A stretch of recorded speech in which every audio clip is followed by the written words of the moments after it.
Hello, everybody. Today, we welcome you to the AIT webinar, which we are going to share experience on the Singapore Skill Framework. We select these topics because we would like to transfer the knowledge and also the practical experience from Singapore practices to our society, to our companies, and also to our countries. So we will have a chance to listen to the three speakers today.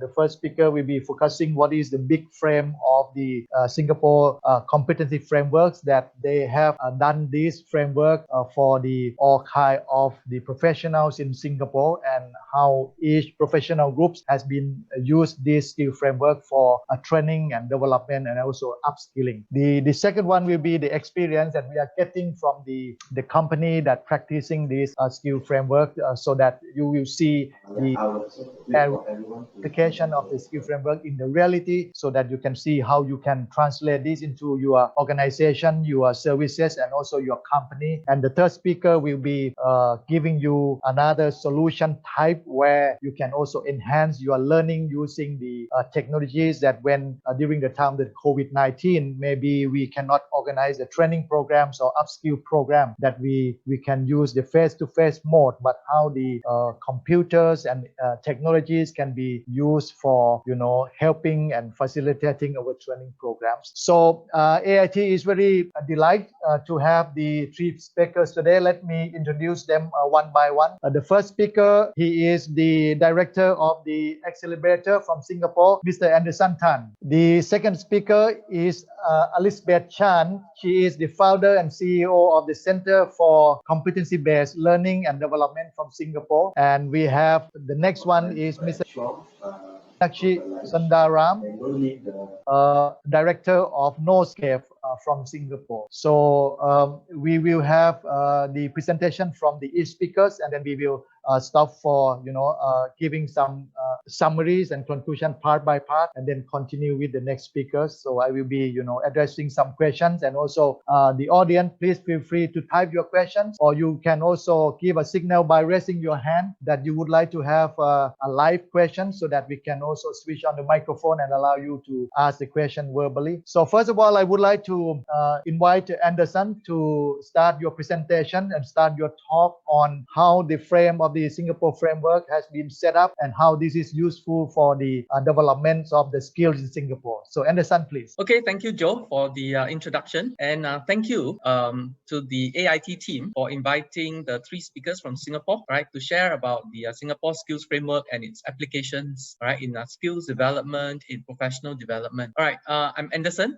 So nice to meet all of you. In fact, I really miss the opportunities to travel to different ASEAN countries. Last year, we really had a very good time doing the international work in Thailand, Vietnam, Philippines, right, and Indonesia. Okay, and we thought that 2020 will be a much better year, but it seems that 2020 is really more of a year of transformation than a year of expansion. Right? Nonetheless, I think thank God to technology, we are still able to reach out, right, to our friends in different countries. Okay, I'm Anderson. I have a couple of companies. I'm more like a serial entrepreneur, but I'm particularly interested in the area of skills development. So Accelebator is a company that we use to launch various companies into the region, but my training organization is Experience, and that's where we have quite a number of competency and skills-based programs. Okay,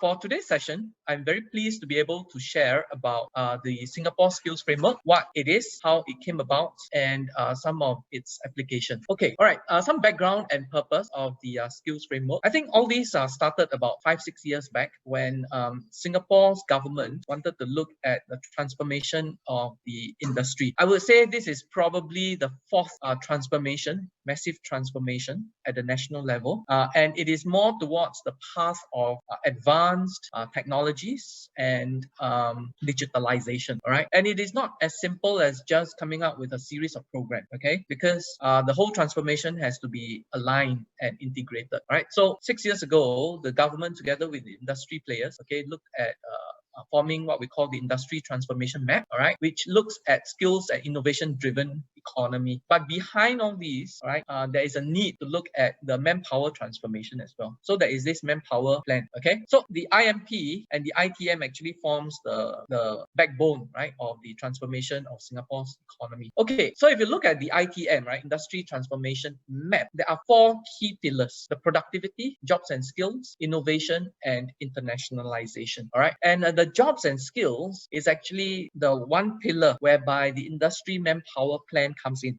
Okay, and this is where the skills framework forms the undergirding system. Okay, in the IMP, industry manpower plan, we look at manpower profile, right, how the profiles will change over the years, adequacy of the skills and relevancy. Okay, whether there's career and even wage progression, and wage progression is important, right, for social mobility and social cohesion, and of course how skills are being utilized both at the industry level, national level, okay, and at the individual level. All right, so you can see that this whole skills framework is being used at the individual, employer, even governments, unions, okay, and of course training providers. Now this skills framework is a very strategic leap in education and training. Okay, I would say never before has Singapore's educational system and training system undergone such a massive, all right, integration, okay, right from the industry to even preschool. All right, so it's a very massive integration, and the key drivers are really, you know, top leaders, right, in at the government level, educational institution, as well as corporates. So as you can see, this skills framework, okay, is not a static document. Okay, in fact, different stakeholders are involved. Okay, from the government lead agencies, so you can see the blue segment. Okay, to best-in-class practices and standards. So these are literatures, these are consulting practices, these are training practices. Okay, to IHLs and training providers. Okay, and engaging the tripartite partners. So in Singapore, the government, employers, and the unions work hand in hand. All right, to decide what kind of skills are useful and relevant. Okay, and how to map into the next generation. And of course, ultimately, all these systems that have been developed have to be validated, okay, for its relevance and usefulness in the industry. So key industry leaders are roped in. Now, this is a circular process, okay, meaning that to keep it updated, all right, every 2 years, all the skills framework have to be revised and revisited and revalidated by all these stakeholders. Now, if you look at the key stakeholders, all right, the skills framework are actually designed as a what we call a skills or common language to allow all these stakeholders to reference from. Okay, so you have the employers, and across, all right, the verticals, you have individuals. Individuals can use it as a reference, okay, to perhaps decide what kind of courses to go to, all right, perhaps decide whether an industry is something, a particular industry is fitting for its career aspirations. We look at training organizations and training providers. I think this is key because they are the ones who can use the skills framework to design, develop their program. Okay, and of course, governments and unions, okay, who also use the skills framework, right, in some of its policy design. For example, in Singapore, we do not have minimum wage. What we do have for certain sectors like cleaning, environmental services, security, landscape, okay, are what we call the progressive wage model. All right, so at different stages of their wage career, all right, they are required to fulfill certain certification, which are actually mapped to the skills framework. And then, of course, there'll be corresponding benefits. So as you can see, across the whole economy, the various stakeholders actually take reference from the skills framework. Okay, now there are 5 key components validated by these stakeholders. All right, number 1, the sector information. Okay, when we say sector information, later I'll give you some insight. It broadly refers to what kind of capacity, okay, is the sector able to take, you know, what percentage of the workforce, what kind of wage, medium wage are we looking at, things like that. Now, career maps look at the various designations and progressions. Okay, and then of course, occupation and job roles. What are the key tasks? All right, critical work areas and key tasks, and of course the competencies. So that's the skills and competencies, and how some of these things are aligned to training program. Okay, so these 5 areas, 5 components are actually validated with the various stakeholders. Now, how can people, all right, use the skills framework? So if you look at employers and employees, okay, employers use the skills framework, right, to define job profile. So in the past, for example, when you want to do recruitment and you want to define the job scope, you probably have to go to internet and search. All right. Now in Singapore, we now go into the skills framework to pick out the job descriptions. All right. And these JDs are actually industry validated. So if you are in the hotel industry, well, the JDs are aligned and validated to what the general state of the industry in Singapore would actually recognize. All right. So it becomes a common language or platform. We can use it in performance management to analyze the staff capabilities, performance gaps. Okay, employees or individuals can use it to understand certain industry sector, how to move from one sector to another, right? Because there is what we call crosswalking. Okay, right? It allows certain competencies to be transferable to other industries. All right. Now, having said so much about the skills framework, what exactly is it? All right. In a skills framework construct, all right, it's a whole set of documents, okay, that gives insights and information in a particular sector and the sub-sector or what we call track. So if you take retail, for example, in Singapore, there is the front end and there is the front end and the back end, right? The front end, you can have merchandising, you can have the retail aspect, okay? At the back end, you could have the marketing, okay? What is missing, of course, in Singapore is the manufacturing. So in a retail space, we don't have the manufacturing because a lot of manufacturing is actually from the country of origin, right? So these are the sub-tracks.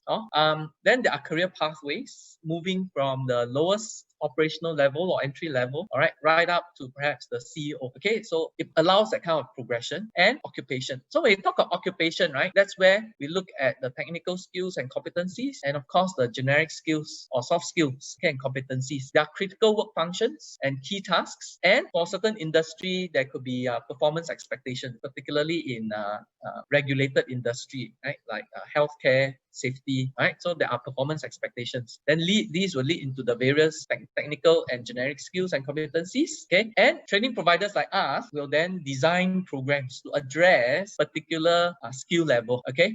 And then these programs will be made available to the audience. So the skills framework as it is now covers more than 35 different sectors, okay? From manufacturing to services. So from aerospace, accountancy, air transport, all the way to wholesale trade, all right? Early childhood, adult education, okay? Education, adult education are all in the skills framework. So this 35 sectors actually cover almost 87% of our GDP. Okay, so very quickly, just to give you a little bit more insight into what we mean by sector information. So every skills framework addressing a particular sector will provide some sector information. Like for example, right, in retail, we have supermarket. So there'll be some information about the supermarket sector, fashion and sporting goods, furniture, consumer electronics, department stores, jewelry, and timepieces. So these are the key subsectors in the retail industry in Singapore. Okay, then it will give you some sector information like how many enterprises at that point in time, what is the kind of value. So this will give very high level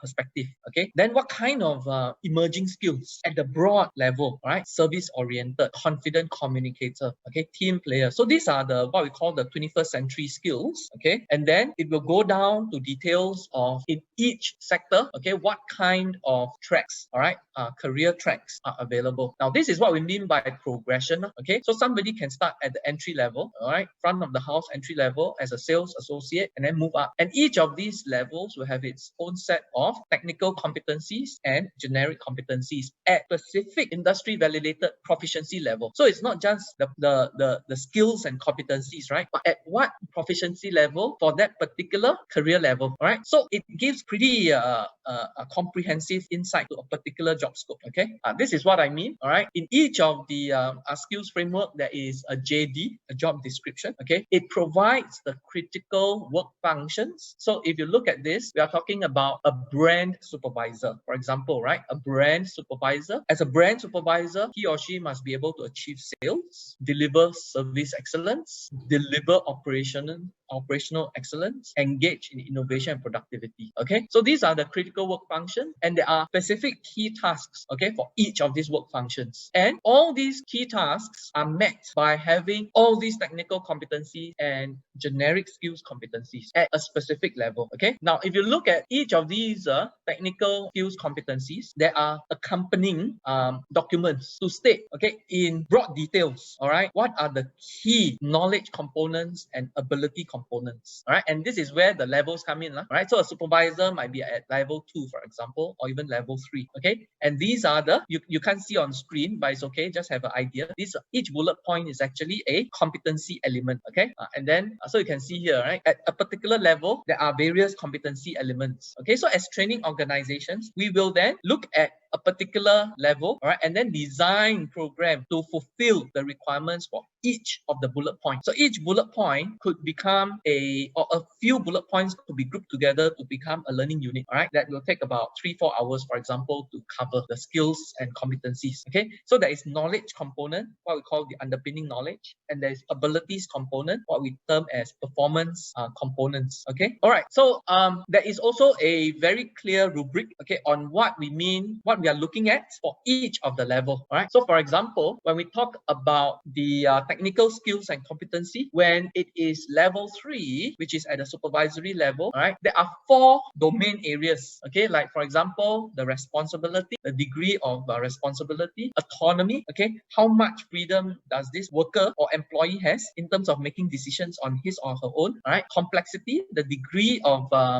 difficulty, right, for that particular competency, and of course the knowledge and abilities that are needed. Okay, so each level has a different degree of complexity, autonomy, responsibility, and of course knowledge and skills difficulty. So I think it is very clearly articulated. That is why the skills framework in Singapore is also known as the skills language. Okay, it is a skills language that allows the different stakeholders to talk to each other. Okay, so as a policy maker, if you want to introduce certain progressive wage guide, okay, you will have to pack it to a certain level. And then as a training provider, when we want to pitch our training program, okay, for a certain funding, it has to be pitched at a certain level. And all these, we know that we are all talking at using the same language. Okay, and of course, besides the technical, we have the generic skills and competencies, and these are the core soft skills. Okay, like communication, digital literacy, managing diversity. These are the cross-cutting skills. Okay, they appear in every of the technical skill. They appear in every of the job scope. Okay, just that some might be more important than others for that particular sector or for that particular job scope. Okay, all right. Now, having all the various vertical sectors, there are certain sectors that are cross-cutting. Take for example HR. HR itself, if I may go back right to the this one. Okay, if you look at it, each of these is a vertical sector. All right, but if you see human resource is a horizontal cross-cutting sector because you have human resource in every industry. Okay, right. And another interesting one is actually education. All right, so education by itself is a sector, but a lot of the educational practices are increasingly being absorbed, okay, by HR in the learning organization. All right, so these are, and of course now we have accountancy, which is not reflected here. Accountancy, finance is also cross-cutting. Okay, business development also cross-cutting. ICT increasingly, right, infocom technology is also becoming cross-cutting, particularly right in the post-COVID era. Okay, so I think again these various industry classifications will undergo some form of transformation, right, in the time to come. Okay, I know I've offloaded quite a bit. All right, I am ready for questions if you all have. Thank you very much, Anderson, for your presentations on the frames that invented by Singapore. So I think this frame composed of several important elements from the macro perspective and also from the implementation of the training and development perspective. This is a very interesting guidance and also standardizations that we. So it's like that Singapore has to spend a lot of time and very long time to prepare this at once, so that this can be followed by various agencies and also the companies who provide the skill development. Is that right, Anderson? Yes, exactly. In fact, just to give you an indication, right, how much resources goes into developing the framework. Take for example the ICT framework, because the ICT framework is huge. Okay, it would cost about $1 million Singapore dollars to develop one sector. All right, now we are in the process. We have just completed. I'm part of the work team. Okay, in the beauty services framework. So it covers things like spa, beauty, wellness, hair, nails, complementary treatment, therapy. Right, it's a small sector only. All right, perhaps about, I don't know,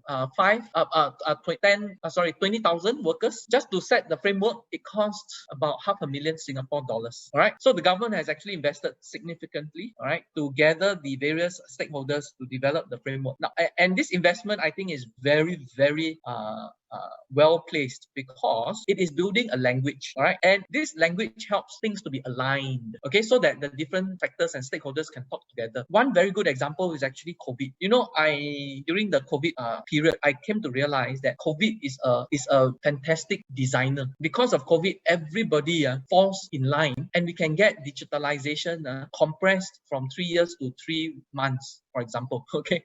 And you can only do that because of alignment, right? So transformation can happen, right, if we can align the different stakeholders. And skills framework is that alignment tool. Right. How will we have to cope with, say, for example, when we are talking about the allies industries, and then you are going to the technical part of the aerospace, for instance, and there is a standardized competency up there within the industries, and at the same time now Singapore as a country also going to propose another framework. So how they trade off this competency within the industry itself, that our framework making sense to the industry. Okay, so there are two aspects to this. Number one, all right, like I mentioned, the skills framework is not a static document, all right? It is constantly refreshed every 2 years. Like the ICT, the second version of the ICT skills framework has been released just a couple of months ago, okay? So it's a living document. That's number one. Number two, we have to recognize that regardless of where we are, all right, whether is it Singapore or Thailand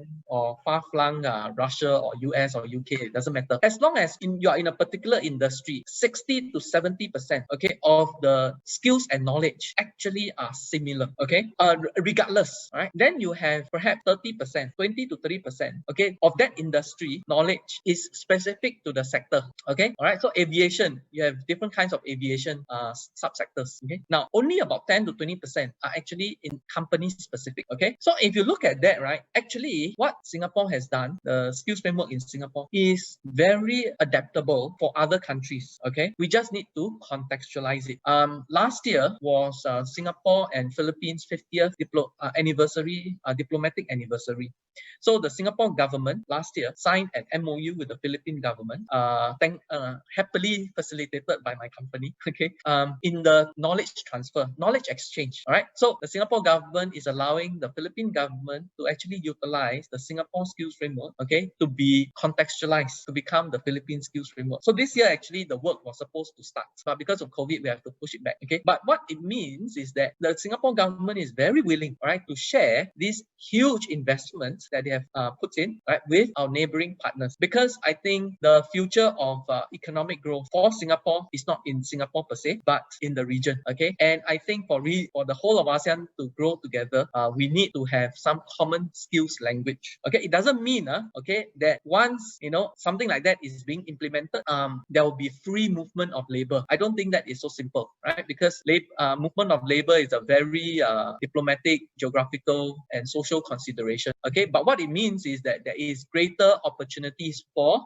exchange of skills and knowledge, and therefore business opportunities. Yeah, so thank you, Anderson. So one of the questions from the audience, which is related to what you just comment just now, is about the movement of the skills. So during the COVID-19, is there any evidence that there is a movement from the skill from Singapore to other countries when people can work from home, so that, you know, Singapore may opt to bring in skill from outside Singapore and work for that sector for Singapore customer? Is that anything happen, or how we prevent that this not to happen? Okay, a very good question.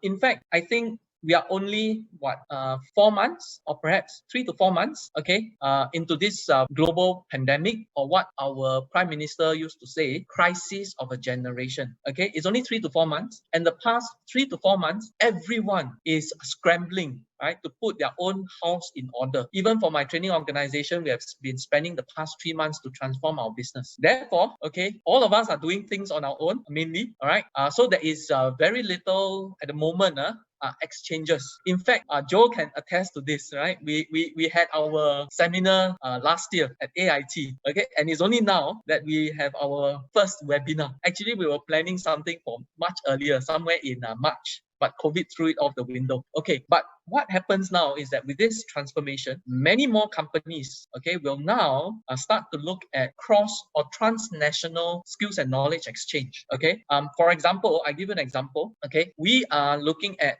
I just had my discussion with my Philippine partner. We are looking at remote training because in Singapore now, over the past 3 months, we have been able to develop a remote pedagogical model. Okay. Now this remote pedagogical model, whether it is it across 1 kilometer or across 10,000 kilometers, it doesn't matter. All right. Because distance is no longer an issue at the digital level. Okay. The key problem is, of course, how do you ensure the learning experience, the processes are all digitalized effectively and efficiently, right? Okay. So once that has been done, I think in the next half of this year, okay, it'll be an exciting time for different companies, different countries, all right, to exchange certain best practices, okay? And then once some of these common understanding has been established, we can then look at the exchange of skills, the exchange of business opportunities. I must say that doing business across digital platforms is very difficult, but building relationships is good. All right. Now, transfer of skills and knowledge, okay, can be done. The question is, how do we evaluate? That means put a dollar value to it. That is still being figured out because never in our history has anyone done this on a massive scale. All right. In the past, we have done it on individual level. But once we talk about a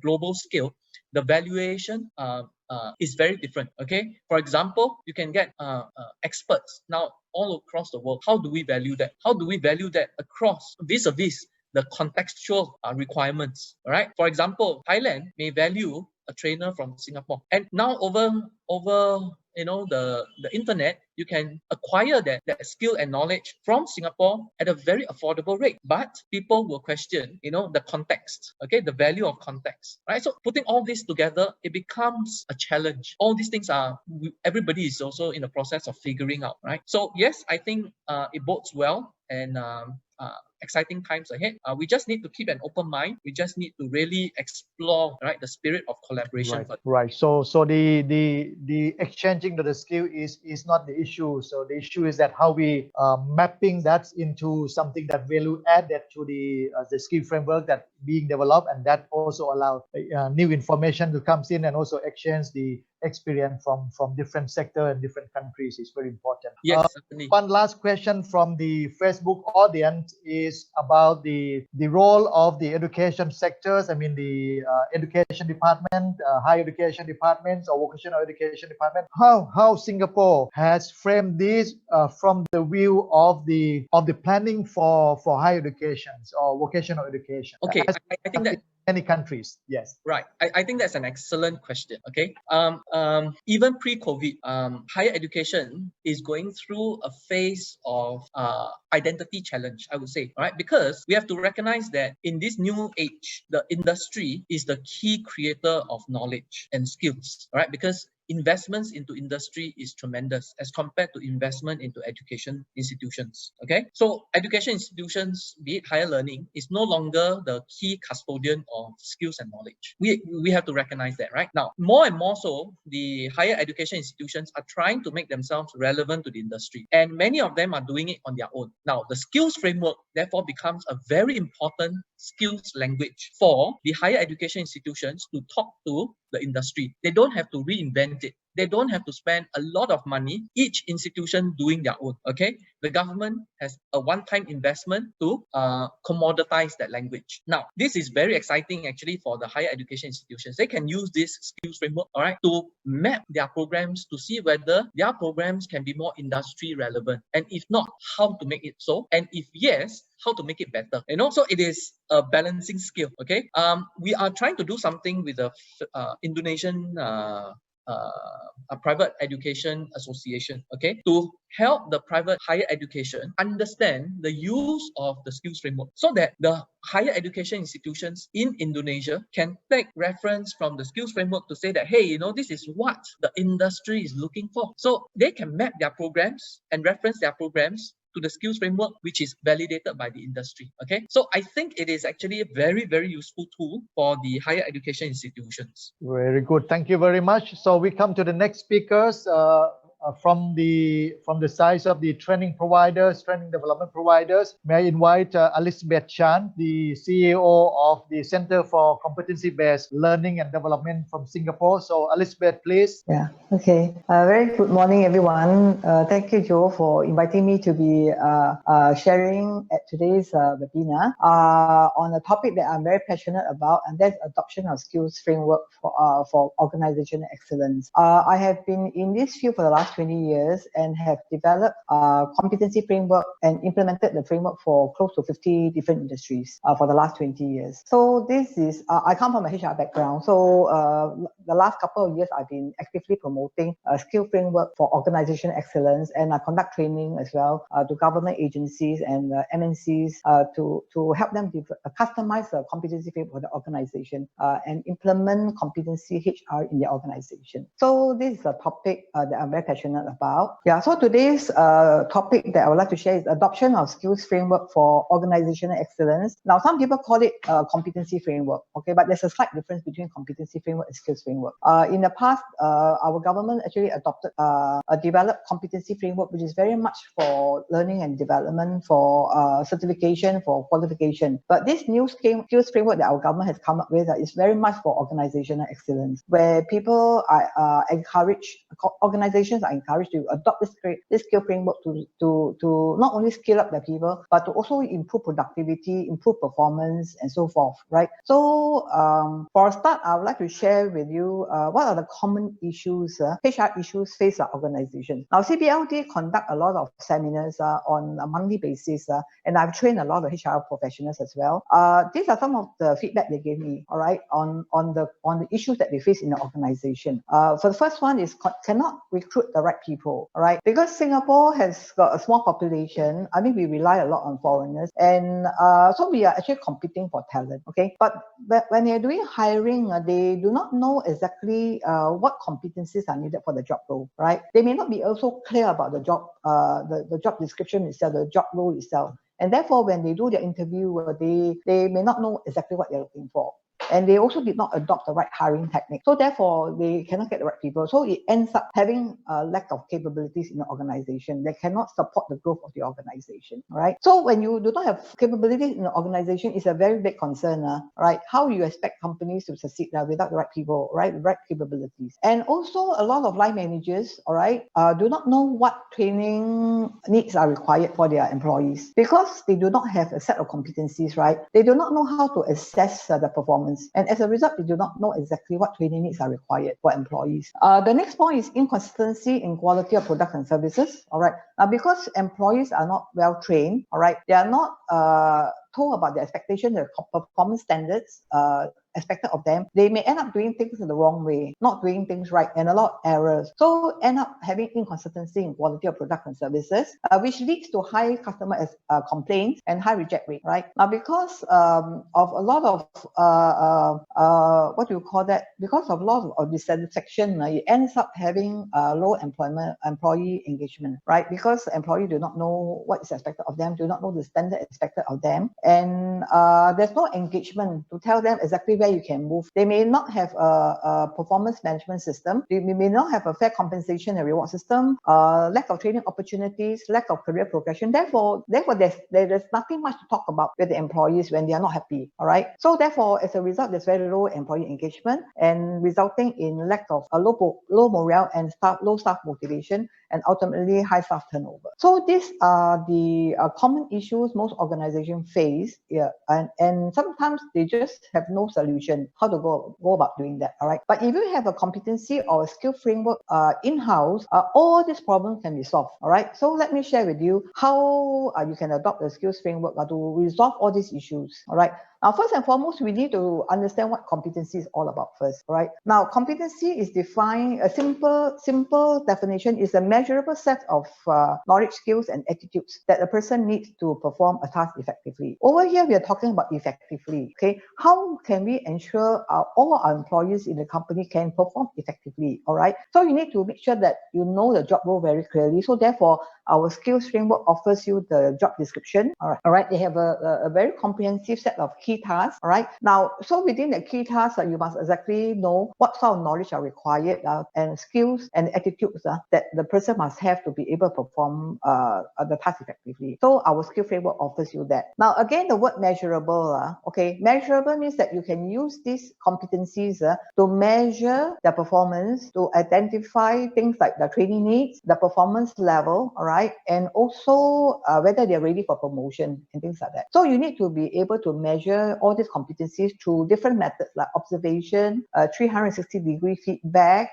from sample of work and so forth. There are many methods of gathering evidence of competency of an employee. All right. What is exactly a skills framework or a competency framework? Okay, it's a collection of competencies that define successful performance for jobs, all the different jobs at different levels in a work setting. All right, it identifies competencies which are required for specific job functions and roles within an organization. And some people call it competency model, which is a smaller scale. All right, when we talk about a big scale, we call it a framework. So what happened is we have to look at the the career map which Anderson has showed you. This is another career map for HR professionals. All right, so what we are talking about, you must establish the levels based on the job family. So when we develop a competency framework, we have to look at the business needs. Say if, for example, if Thailand, the organizations are interested in adopting the skill framework, you can actually customize your skill framework. You don't have to adopt wholesale, all right? Even in Singapore, when companies want to adopt skill framework, they can modify the skill framework, all right? And our government provides all the editable versions. You can modify your career map. You can modify your job description. So let's talk about this career map, for example, right? So we have to identify the business needs first, okay? So it has to be a top-down approach as well, where the management will communicate the business need, the directions the company is going to within the next 5 years, and then from there you identify what are needed to support the business need, all right, to support the business growth by identifying the job families. Now, these job families, these are all functions, different functions within the HR job family, but you have your retail framework, you have your tourism framework, and so forth. So this will be the job families which you can modify, all right, to support the business growth. Now, within the job families, you need to identify the levels as well. How many levels are there in your organization? In the skill framework, there are 6 levels, all right? But in some organizations, there are 12 levels, for example. You can actually do a banding. For example, you have executive 1, executive 2, executive 3, manager 1, manager 3, right? You can do a banding and fit into the levels, all right? Now, what is interesting about skill framework is when Anderson shared that you have the generic skills, competencies, and you have the technical, right? So bear in mind, there's a T-shape, which our government is promoting, T-shape competencies. Now, this T, the top here is horizontal skills, which are your generic skills, all right? And these vertical skills are your technical skills. So always remember the T-shape. Now, what can you do with the generic skills? So therefore, when you develop this career map, you are actually creating a progression pathway for your employees, all right? So if you look at the arrows, interesting, you look at the arrows, all right? Now, these arrows here, vertical up, these are all progression, promotion. You promote people upwards, all right? Vertical promotion, vertical movement. Now, you also see arrows across here. Can you see arrows? This position here can move left, can move right. So these are all lateral movements, all right, which our skill framework also encourages. So you can also have a cross as well, arrows across from one job family to another job family or one function to another function. Also possible. But you can only do this if you know the competencies required for each of these job roles. Now, when we encourage people to do lateral movement, all right, we also look at the competency map, competency match, all right. So if you have a generic competencies, all right, okay, so for level 2 here, okay, what it means is that all the job roles here have the same set of generic skills at level 2, for example. At level 3 here, all the job roles here at this level, we have the same set of generic competencies at level 3 and so forth. So therefore, when they move across lateral transfer, they bring across the generic competencies. They don't have to start from scratch. What they need to learn is only the technical skills, competencies you acquire, okay? And if they do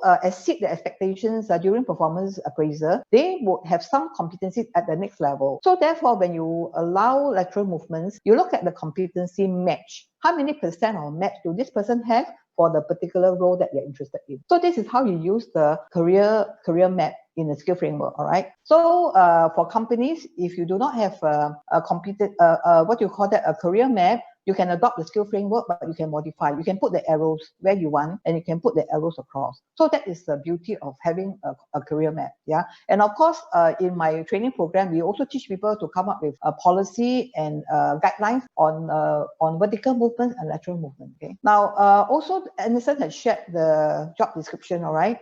This is another job description. Say, for example, executive for L&D. Okay, talent management and learning and organization development. So we have the critical work function and the key tasks and the performance expectations. Now, how do you convert your job description into a competency-based job description where you can use it for measurement? All right. So what happens is you look at the key tasks. It's very comprehensive. All right. So again, organizations can download this JD and modify the JD to suit the organization. All right. They may be more, they may be less. It's up to them to modify. Now, what is important here is the performance expectations, where you can put the KPI. All right. Study the whole key task here, and whatever KPI that you can identify, put it in here. All right. Now, your key task is also used for measurement. All right. Performance appraiser, for example. Now, performance appraiser, if you adopt a competency-based performance appraiser, you collect evidence right from the beginning of the year. Don't wait until end of the year. It's too late. You do not have time to collect enough of evidence. So when we talk about competency-based assessment, competency-based performance management, we are gathering evidence. Similarly, in an interview, we are talking about competency-based interview, not a normal traditional interview, where you identify the competency for the job role, you gather the evidence during the interview, you gather the evidence of performance during the appraisal period against and measure against this key task, all right, against the KPIs, all right. So that becomes a competency-based approach. And of course, we have this other thing, the technical skill competencies that is supporting the job to perform effectively. So we have business acumen, we have career coaching for the L&D executive, all right. We also have the generic skills, communication, interpersonal skills. Now, the definition is inside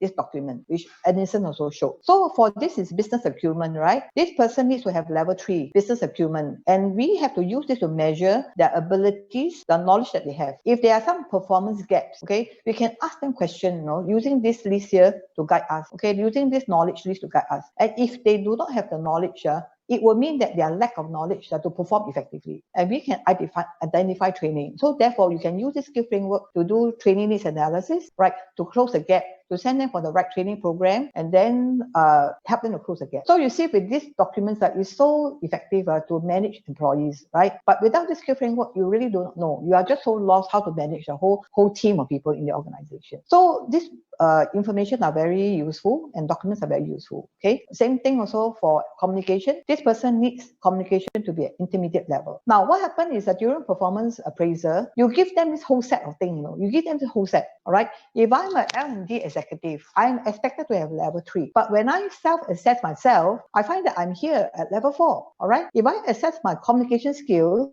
I find that I'm advanced, right? Rather than intermediate. Okay, so this is communication. I'm expected to have intermediate communication proficiency, right? But when I assess myself, I have advanced. So that means I have exceeded the expectation, which means that I may be ready for promotion, right? So when a supervisor considers whether this person is suitable for transfer for promotion, they can actually use this information to help them to see whether they exceeded or not. But again, without a framework, you can't do all these things, okay? So therefore, the skill framework can be used for all the HR strategies, all right, from job profiling to manpower planning, recruitment and selection, objective setting and performance management, training needs analysis, learning and development, career planning and progression, talent management, succession planning, compensation and rewards, and OD. So you see, with the skill framework, you can do wonders for HR people, all right? But unfortunately, a lot of HR people, they have no clue about how to use this framework, all right? Even in Singapore as well. Now, for manpower planning, how do you use a skill framework for manpower planning? Now, manpower planning, a lot of HR professionals, they do their planning every year, right? Every quarter, how many numbers of people they need for what role and all that. Now, manpower planning can also be used in transformation. For example, now COVID-19, which has disrupted a lot of businesses. You need to transform the company, transform the business, right? You need to do manpower planning. Now, if you have a skills inventory in-house, all right, if you adopt the skills framework, you would know who have what competency. So therefore, you have a new job role. All right, you redesign the whole job. You would be able to tell who has the competencies. All right. So if you find that you have the competencies available internally, you can do internal mobility, transfer them, redeploy them, redesign their job. All right. And of course, also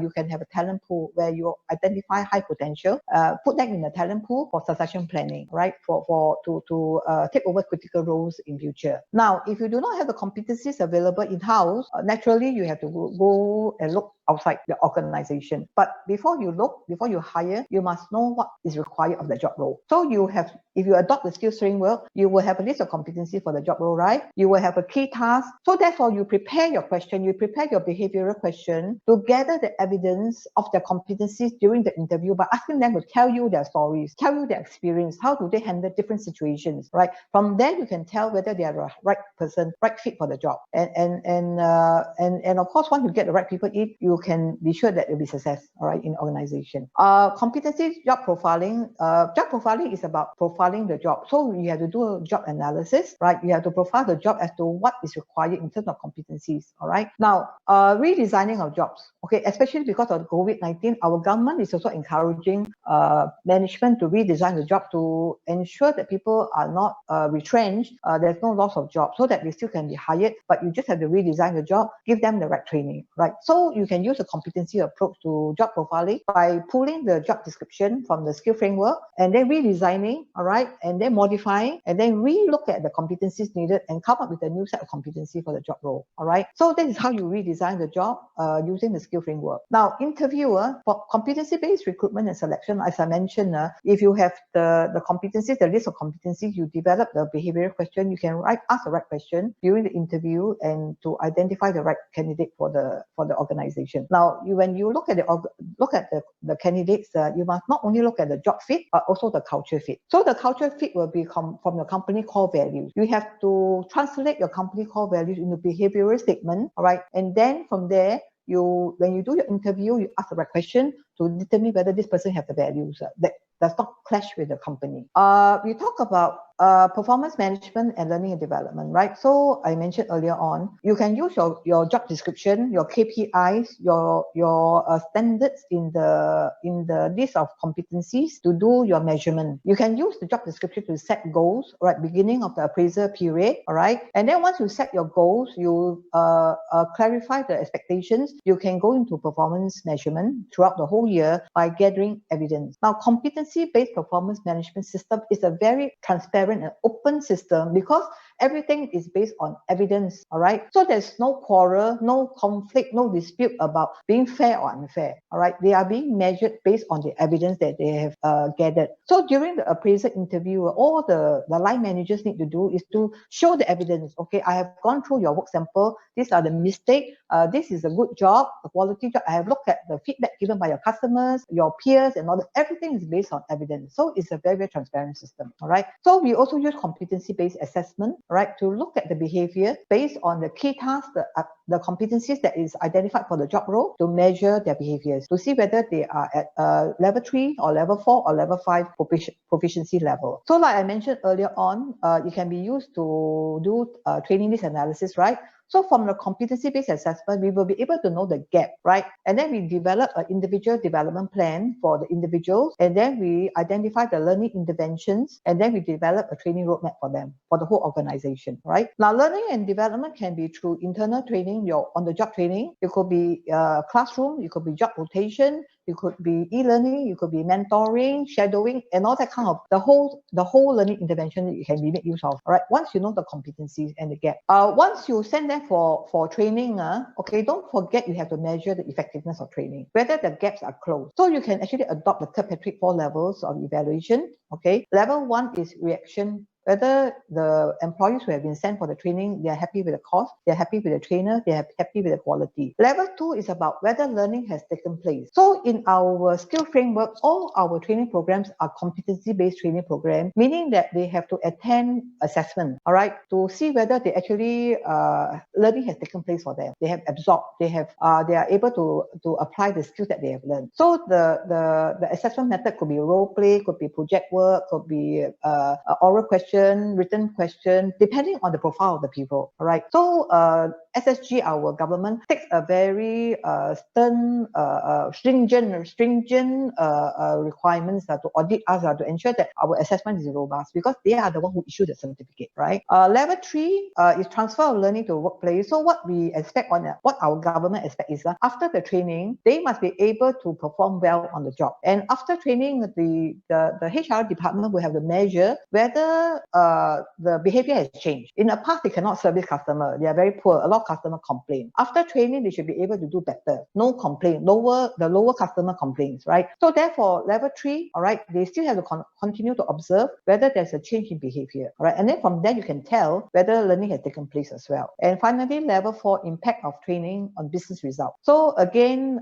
you must make sure that the KPI must have increased, lower customer complaints, low reject rates, high productivity, increase in sales and things like that. So these are the impact, right, on learning. And once you adopt skills framework, it can help organization to enhance workforce professionalism because they are better trained, right?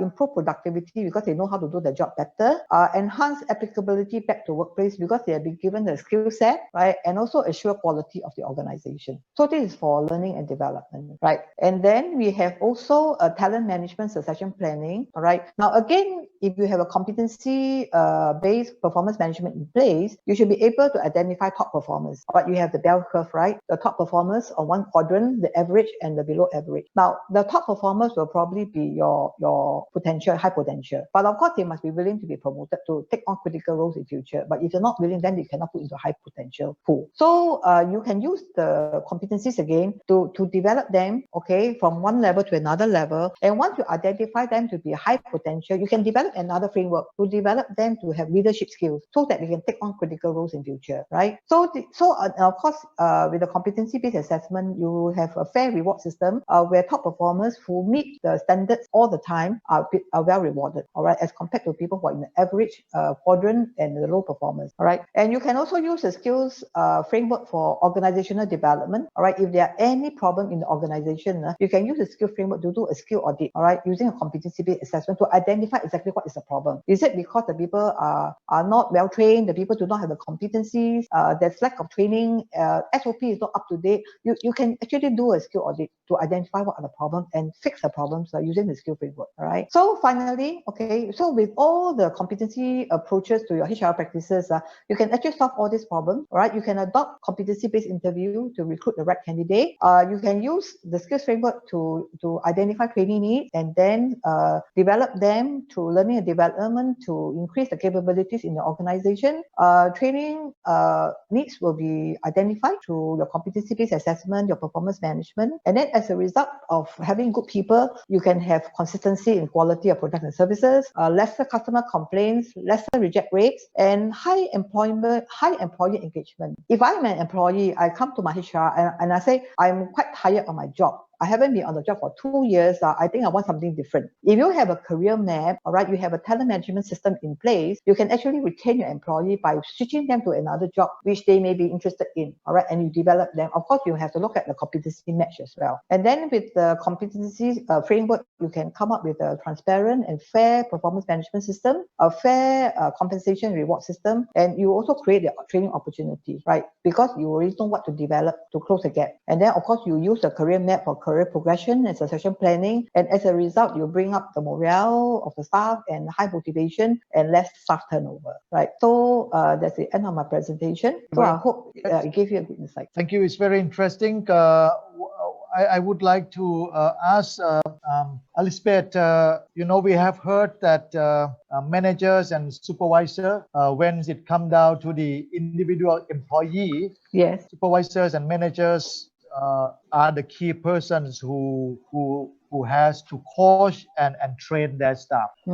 How real is this in Singapore? Is that practical in Singapore, or still in Singapore we need a lot of intervention from the external trainers or external coach to help the managers to do training in the company? Also for the managers, okay. So in fact, both companies adopt both approaches. All right, they have on-the-job training. They also send their people outside for training as well. So especially for skills that you cannot be trained outside. All right, they have some some very special skills, all right, which you can never find training outside. They train internally. Yeah, but the managers have to be trained as well. So we do have this trainer program by our government. We call Advanced Certificate in Training Assessment, where these individuals are trained to conduct training either in the classroom or on the job training. So they are certified by our government as well to become a certified trainer in-house. So we have that scheme. Right. My last point is about, is this the whole frame of the competency based?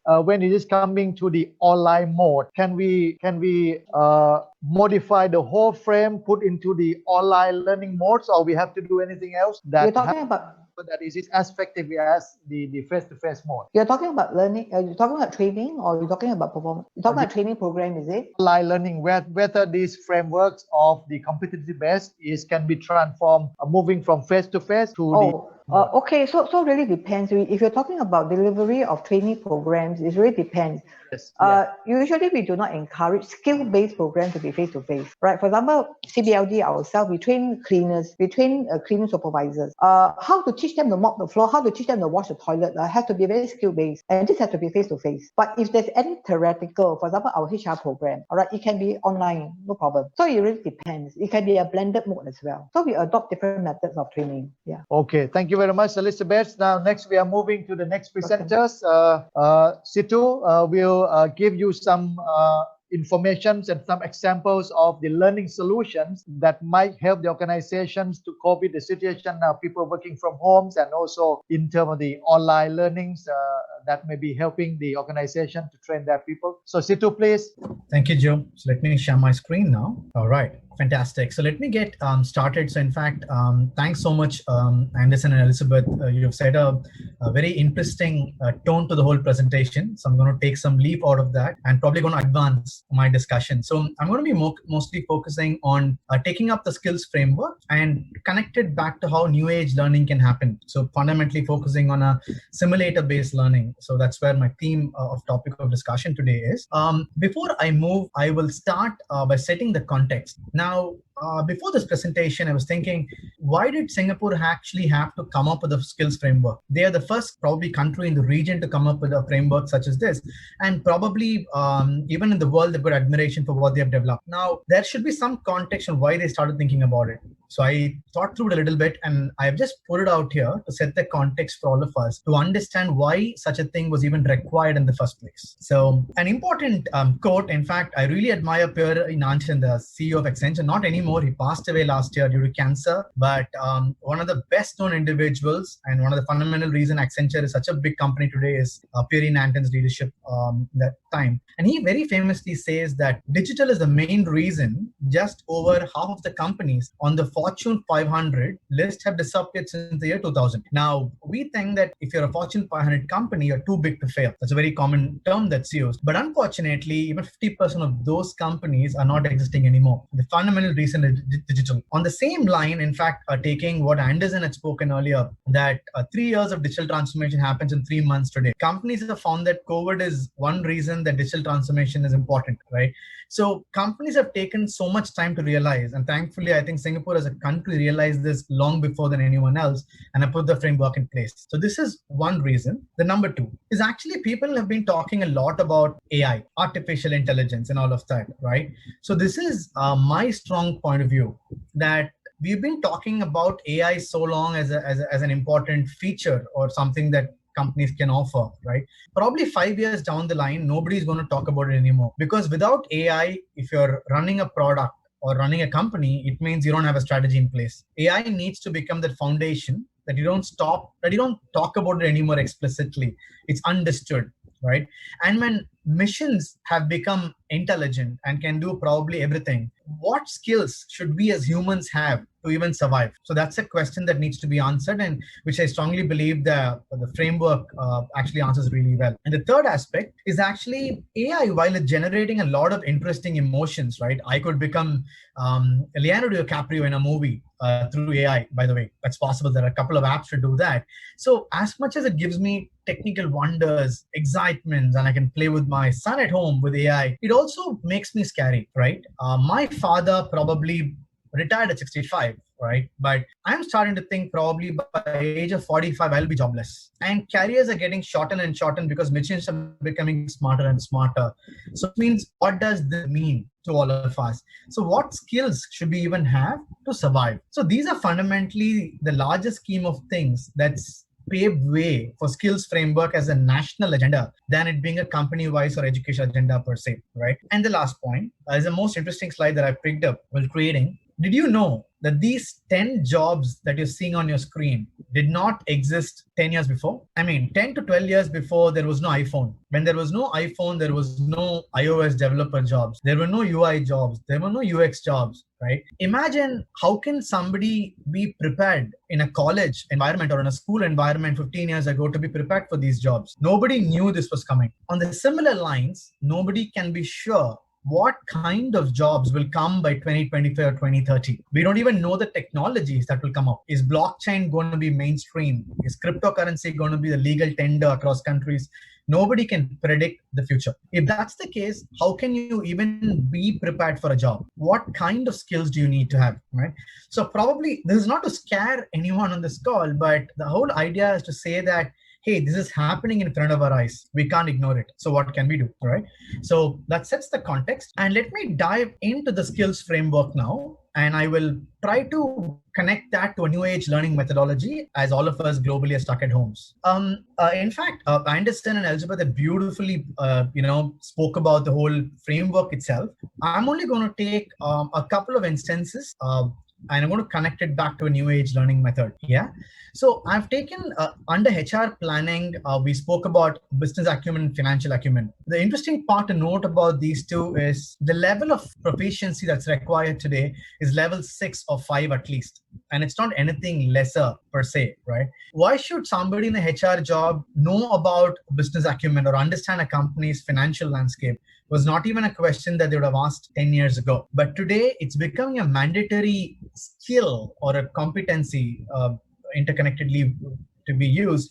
Why is it even important while hiring someone, right? So I come from a point of view here. So this is actually the Grab app, right? All of us use Grab across ASEAN wherever we travel. One app to take us through, right? Interestingly, Grab is not only a taxi company. Grab is actually at war with 12 different industries. They are at the same time a taxi company, they are a payments company, they are a food delivery company, they are a grocery company, they are a gift card company, they have rewards, they have insurance, you name it. So technically, when Grab started, they didn't hire people from Comfort Delgro, who was already an existing taxi company in Singapore. They did not hire from them because they knew they are not going to be a taxi company at the core. They're going to be much, much bigger, right? Which means what kind of a talent would you hire for? What kind of skills would you require for? Somebody who understands business and also understands that rate of change in business is not like what it was before,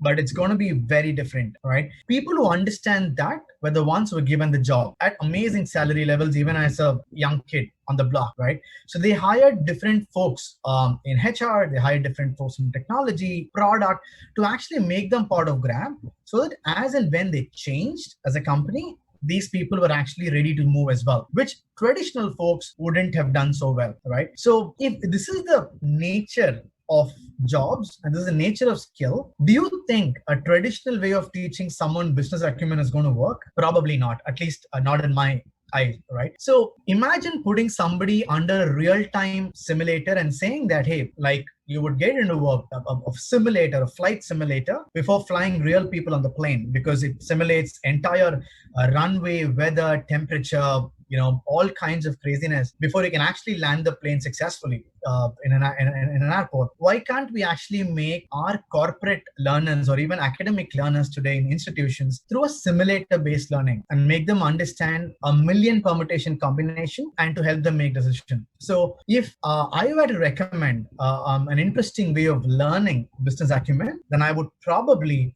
put somebody in a simulator like this. And it's called Build Your Business Simulator, in which you actually take decisions across all levers: human resource, production, procurement, pricing, marketing, investments, banking. And like a real-time game, I can compete with all of you on this call. And if Anderson is extremely smart in the decision making, he could probably bankrupt Sethu and I could get out of business. But the whole idea being the learning that I will have from that experience would be phenomenal. And please make note, all of us today want data. Without data, we don't accept to anything, right? We're so spoiled by data all around us, which means these kind of simulators can throw a data like this as well, which is something like this. Imagine putting someone through a 60-minute of an experience instead of 8 hours of lecture, and they getting a report like this. It's a powerful learning methodology. And the best part is, since these are digital simulations, these can be played at the comfort of our homes. All of us could be playing a game right now, but could be subconsciously learning an interesting concept around these themes. So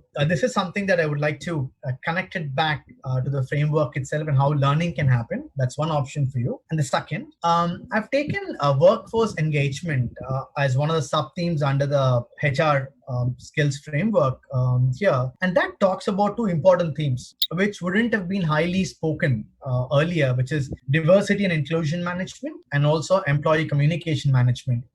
Black Lives Matter, the whole protest in the US is nothing but it's requesting everybody to be more inclusive, right? How would you teach this if you don't? So the whole point when somebody teaches this, the whole empathy factor is missing. It becomes, okay, somebody's Sethu speaking about it and I'm learning about it. That's it. There is no way to empathize what inclusion means, what diversity means, right? So it's important to put someone in that experience and make them feel that they're either ignoring someone or getting ignored. And that's when the learning gets far deeper, right? So before I show you an interesting simulation that can actually work with this, I'll show a very, very powerful quote, which is my personal favorite. I'll let you take a second to read this now. I think we all live in ASEAN, which is one of the most diverse regions on earth, right? I think probably rightly called it's the melting pot of culture because of multiple backgrounds and ethnicities and languages. We all come in probably 3 hours of flying distance across the world. So interesting part is to say that you can't leave anyone outside of a discussion. So diversity is having a seat at the table, inclusion is having a voice, and belonging is having that voice heard. While this is as powerful as it can get, imagine making someone experience this. That takes it to one level higher, all right? So one of the powerful simulations that you can use to learn this is called iLead. As in when you lead this team virtually in a simulated environment, imagine I'm making a mistake of a learner, in which case, when I'm making decisions in an environment such as this, let's say I ignore Beth, Ruth, and Mandy that you can see on your screen, who are women basically, and my entire focus as a leader is only on the 7 men that's out there, it clearly tells me a bias that I have. And based on what my report says, probably if Joey or Elizabeth is my facilitator, he or she can actually tell me how I can become better version of myself or how I can improve. This is not possible in a very traditional way of learning in the pre-COVID world. But today in the post-COVID world with the digital simulation, and most importantly, a report that shows something like this of my performance, my facilitator or trainer can actually help me understand the core. And I am not going to deny it because, hey, this is my report and I stand by it. So help me make me better, please. And I'm open to learning. It basically makes my trainer actually a coach. It elevates their position as well. So it makes a really engaging learning session across the board, all right? Another interesting simulation is also called Change Quest, in which you get to play the role of a change agent, but hey, you need to convince everyone in the organization. Can you do it? So that's something about this. And interestingly, for example, there are different characters over here. So without quoting, I'll tell you what has happened in my experience. When we let people play the simulation of the game, when you run it in the West, they typically tend to ignore the Indian and the Chinese names on this simulator. They tend to go towards the Western names alone. That's a kind of a bias and exclusion that comes out. Same way when we try to run it in Asia, in Singapore or any other country in Asia for that matter, including China, they tend to ignore the Western names. Probably we come out and say, no, we're inclusive, we take care of everything. But the moment the rubber meets the road, when the action starts, we become our true selves where there are biases built into us as humans. We're humans end of the day. So how do you manage that? all of that comes out of the data from these simulators as well, right? Interesting aspect is we spoke about future skills. People are talking about agility, design thinking, and all of that. One of the common questions we get is, hey, we understand traditional skills can be probably ported into a digital way of learning, but do you think even future skills like design thinking and agile, can they also become a simulator-based learning? Of course, yes, we're already there. That's why I'm calling it future skills. There's no more future. It's actually current. And an example of a design thinking simulation is right here, where we simulate an entire design thinking process into a 90-minute experience. And we've taken the inspiration of Lazada to create the simulation itself. And it tells you how good are you from a customer experience, a customer orientation, and also a whole process of exploration reflection, which is the core of design thinking. And not only that, even agility is now being able to simulate. Are you an agile person by default, or at least you have that mindset, is something that beautifully comes out of this simulation as well. So future skills is not future anymore, but it's current. Yeah.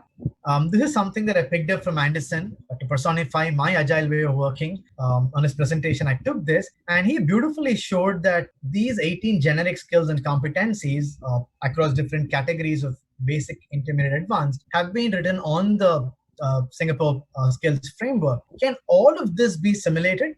Is that even possible? Hey, the answer is yes. How is it possible? It's like this. You're able to see all of this in an end-to-end simulation experience that beautifully covers about 60-90 minutes at the max, and also brings about a report that talks about how good you perform. And we can cover an entire repository of 70 to 80 different skills beautifully in 10 different simulations. Think of it like a Netflix screen of yourself. Each simulation is nothing but an interesting mini experiences that takes you to a different world, gets you to perform, shows you a report, but helps you make a better person or a better learner at the end of the experience, because it's backed by data. So that's the broader aspect of simulations. And Joy asked me to mention about the different use cases for what it can be used. And thankfully, in the COVID world, a lot of companies have innovated the uses of these simulations, and they are as follows. You can actually use simulations across 6 different broad pillars. It can be used for self-directed learning. It can be used as train the trainer model, where you say, hey, just train yourself and take the simulations and make people learn. Virtual sessions can be learned using simulations, using instructor-led mode.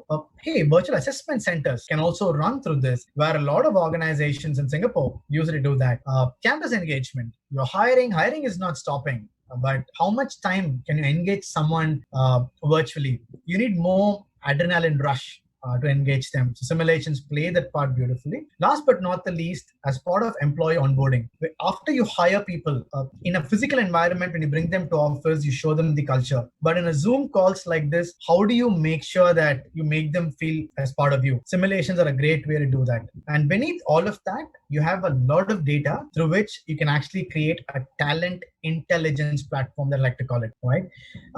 So that brings me to the last slide of my presentation. And I'd like to leave with us as what I think is the new normal, right? It's a set of 7 different stuff. And I like to go through each one a little bit quickly here. In the COVID world, the gig economy is here and now. It's not going to be next 5 years down the line, otherwise called as freelance economy. Employees want real-time instant gratification. Experience is king. So give them stuff that makes them feel good immediately, because in a virtual world, things can take forever. And please remember, one size fits none, which means make sure that you're able to tailor things in the digital mediums today that you have got. Like, in fact, that's what Anderson and Joe initially spoke about, the personalized angle of online learning. That's very, very important. And this is my most personal favorite. Robots are getting into the workforce. We are seeing it all across. So there is no more going to be blue collar and white collar, but there is also going to be metal collars at work. Think like a marketing professional.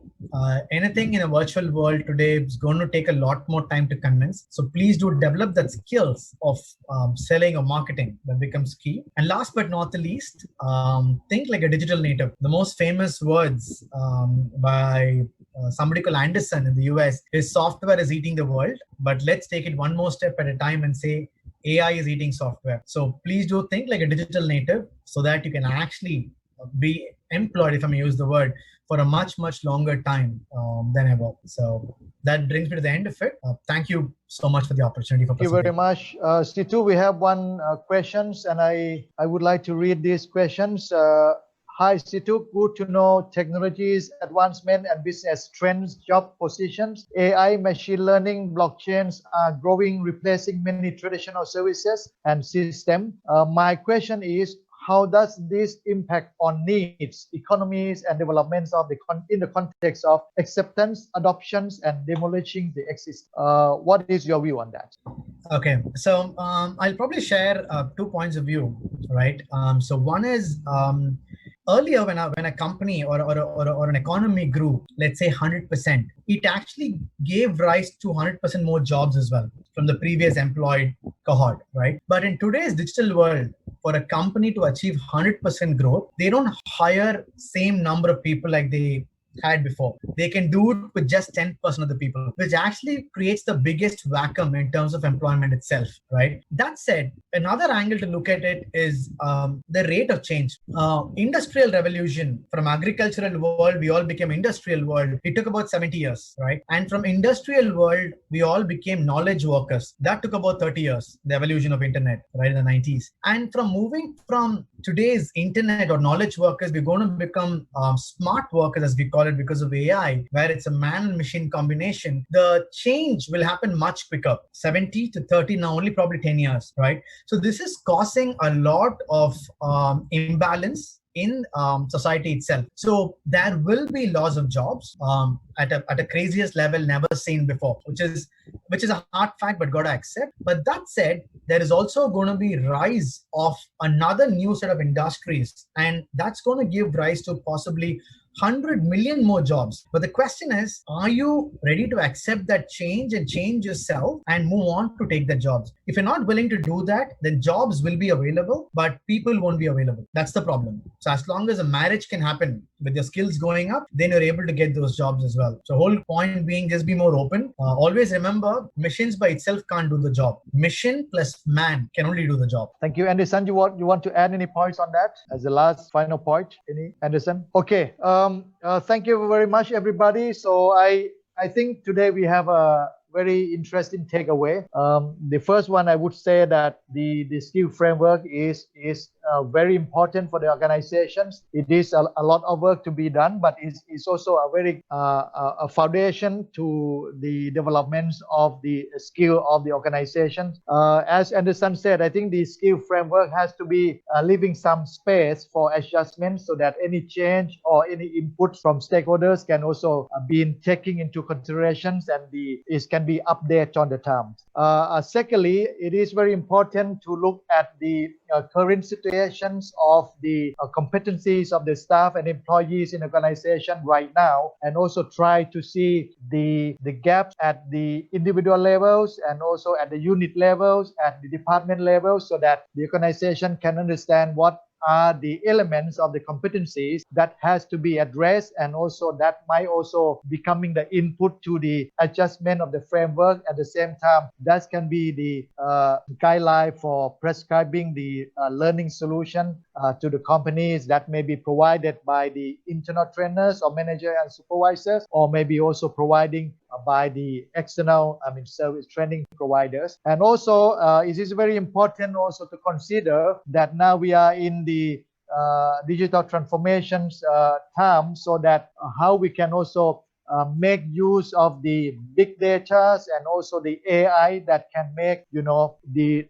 training solutions and simulation more interesting, and also allow the employees and staff to learn from the information that they gain from that analysis using the AI. And the reportings from this simulation is very important, that allow the trainees and employees to reflect on themselves, and that the interesting part that we can empower the skill of the employees in the company. So we have a lot of different level of discussion, and this will be connected from the higher level at the top down, at the same time at the training solution level. So I on behalf of AI team management, I would like to thank all of the speakers that joining us today, and we are looking forward again to have the session again in future with you, maybe in different topics and maybe other topics in deep discussion, so that we can share knowledge to our, audience and also to other organizations in our countries. Thank you very much for today.